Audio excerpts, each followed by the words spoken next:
Si nous parlions à tour de rôle. À vous d'abord. Eh bien,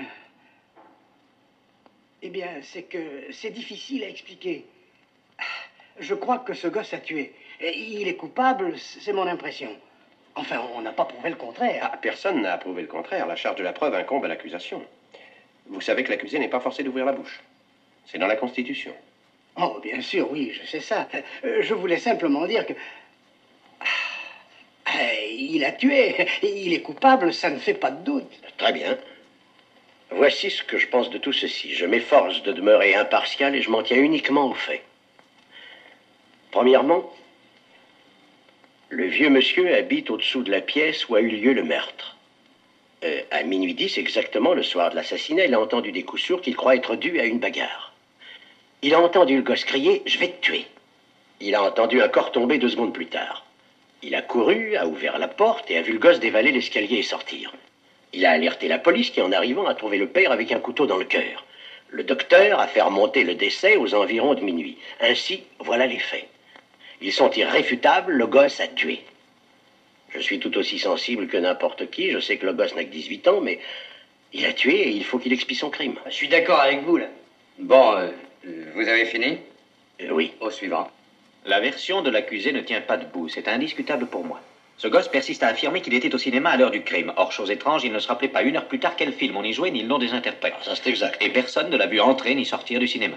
Et la femme qui a tout vu de la maison d'en face, si son témoignage ne prouve rien, celle-là, alors? C'est vrai, elle a vu le crime. C'est la seule qui y est assistée. Monsieur, je vous en prie, continuons dans l'ordre. Une seconde. Voilà une femme qui... qui était couchée et qui ne pouvait pas dormir parce qu'il faisait trop chaud. Vous voyez bien ce que je veux dire. Elle regarde à la fenêtre et que voit-elle juste en face le gosse qui plonge le couteau dans le cœur de son père. Il est minuit 10, tout concorde, il n'y a pas à dire. Elle connaît ce gosse depuis toujours. La fenêtre du gosse est juste en face de la sienne, de l'autre côté du métro aérien, elle a tout vu. À travers les vitres d'un métro qui passait. Oui, la rame n'avait pas de voyageurs. Elle rentrait au dépôt. Rappelez-vous qu'elle n'était pas éclairée. Et on a prouvé au procès que la nuit, on peut voir à travers les vitres d'un wagon non éclairé tout ce qui se passe de l'autre côté. C'est prouvé. J'aurais une question à poser. Vous réfutez la version du gosse. Qu'est-ce qui vous fait croire la femme? Elle est du même milieu que lui. Ah, vous ne perdez pas le nord, vous. Allons, messieurs, allons, voyons. On n'en sortira jamais. Asseyez-vous, asseyez-vous. Et pourquoi est-ce qu'il fait le malin? Mais à quoi ça sert? Dites-moi. Allons, messieurs, mais ça ne nous avance à rien de nous disputer. À qui le tour? C'est à lui, au numéro 5. Eh bien, puis-je être dispensé? Mon Dieu, c'est votre droit. Au suivant de ces messieurs. Je ne sais trop, j'ai été dès le début convaincu. En fait, le gosse a tué. Voilà.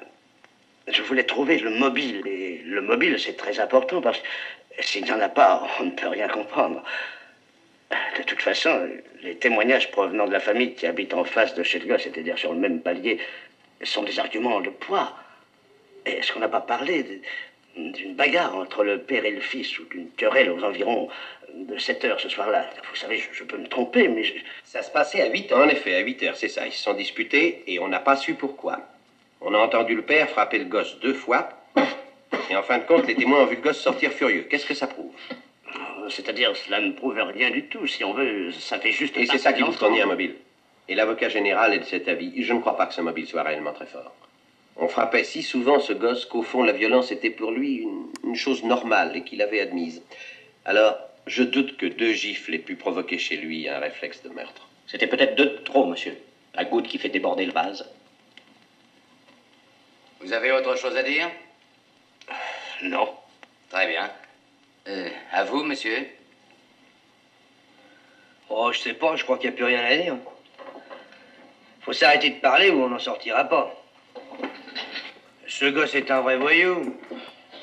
Étudiez son dossier. À 10 ans, il passait devant le tribunal pour enfants. Il avait jeté une pierre à l'instituteur. À 15 ans, on l'a mis dans une maison de redressement. Il avait volé une auto. On l'a arrêté pour violence.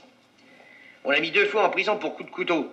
Et on dit qu'il est plutôt adroit à manier le couteau. Hein. Ah, c'est un type tout à fait épatant. Quand il avait 5 ans, son père le battait régulièrement à coups de poing. Et après, ces gosses-là, hein? Eh oui, les gosses ne valent pas cher de nos jours. Quand j'étais jeune, je disais vous à mon père. Oui. Oui, monsieur. Entendez-vous un gosse aujourd'hui dire vous à son père? Les pères estiment que ça n'a plus d'importance. Vous avez des gosses? 3. J'en ai un. Oui, et il a 20 ans. Hey. Un jour, quand il avait 9 ans, il a refusé de se battre. J'étais là et je me suis senti tellement honteux que j'ai failli vomir. Alors j'ai dit, je vais faire un homme de toi, mon garçon, quitte à briser ta carcasse. C'est vrai, j'en ai fait un homme. Eh bien, à 16 ans, il savait se battre. Il a reçu son poing dans la figure. C'est un mâle. Je l'ai pas revu pendant 2 ans. Ah, l'Écosse. C'est une source de chagrin.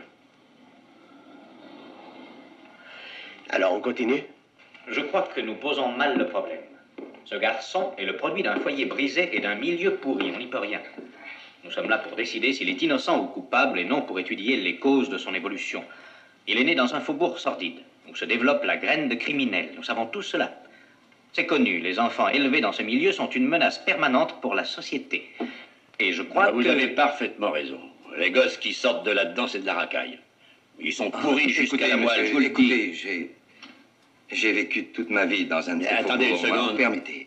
Je jouais au ballon au fond d'une cour où on vidait les poubelles et peut-être que leur parfum colle encore à mes vêtements. Voyons, mon vieux, ne vous fâchez pas, ça n'est pas une attaque Oui, je personnelle. sais bien, mais... Non, ne vous fâchez pas, il a parlé en général, ne soyez pas aussi susceptible. C'est une susceptibilité que je comprends fort. Allons, ne perdons pas notre temps en discussion oiseuse. Ça n'est pas le moment, hein. Alors, c'est à votre tour, là-bas. Allez-y. C'est un peu inattendu. Je croyais que vous deviez tous vous efforcer de me convaincre. C'était ça l'idée. Oui, c'était ça. Ah oui, j'avais oublié. Il a raison. Ah, quelle importance, puisqu'il nous tient tous ici, écoutons ce qu'il a à dire. Non, attendez, nous avons décidé de procéder d'une certaine façon, eh bien, ne changeons pas. Oh, cessez de faire l'enfant, je vous en prie. Et qu'entendez-vous par là? Mais vous le savez, je suppose, non? Alors faites pas l'enfant. Je fais de mon mieux pour organiser les choses. Si ça ne vous plaît pas, eh bien, prenez-en la responsabilité. Moi, je me tairai, c'est bien ça. Alors, à quoi ça sert de se fâcher? Calmez-vous, Non, mais voyons. je n'ai pas besoin de me calmer. Et tenez, prenez donc cette chaise-là. Allez, prenez ma place. Voilà Ce une sera histoire. bien mieux. Non, mais vous croyez qu'on est ici pour Ah non, s'amuser? n'y pensez plus d'ailleurs, tout ça a si peu d'importance. Bah, peu d'importance, eh ben, alors occupez-vous. Ah non, asseyez-vous. pas question de changer, vous vous en tirez admirablement, asseyez-vous. Ah oui, tu Eh oui, vous faites du bon travail. Oui, c'est oui, bien épatant, sûr. je vous le dis. Allez, restez là, puis foncez, hein. Très bien, alors que l'un de ces messieurs parle. Eh bien, si vous voulez que je vous donne mon avis, je suis tout prêt. Je me désintéresse de ce que vous direz.